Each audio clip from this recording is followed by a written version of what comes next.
Death is certain, but life is what we let God make it. Grace and peace, everybody. Welcome to Sabbath School Study Group. My name is Chris Bailey, and we are on the road. It doesn't look like San Antonio, Texas, but that is where we are. And grateful that you're coming into the gym of the Word. The Word is designed to build us up. But what I found is that in order to be built up, you got to first be broken down. And that's what we're going to do is we exercise our faith in talking about something that's kind of serious when we think about death. For the Christian, it's serious, but it's not hopeless. It's a pause, and it's not the end of our story. And so as we talk about life and death and the resurrection and what do we do in the meantime and living, I hope this study encourages you. So let's start by going to our core verse, the central verse, really what we're going to be looking at in this day and in this whole series.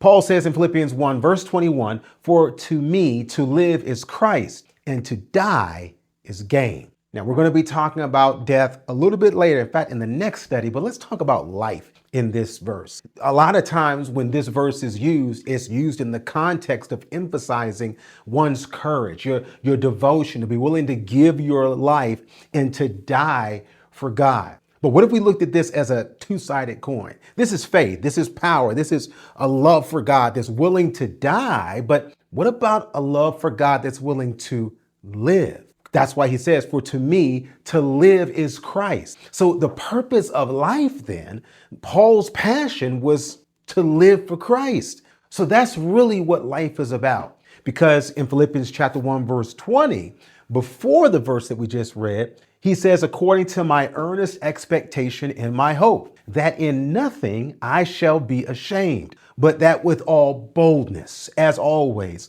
so now also Christ shall be magnified in my body, whether it be by life or by death." Do you see the "or" at the end of verse 20? He's not just saying to live is Christ, but you know what, really, the thing I really want to do is die. No, he says, I'm willing to die. But what every believer should want to do is to live for God.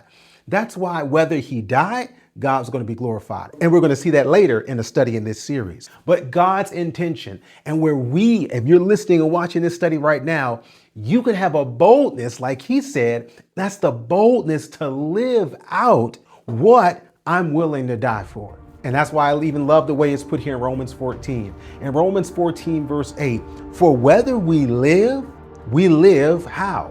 Unto the Lord. And whether we die how?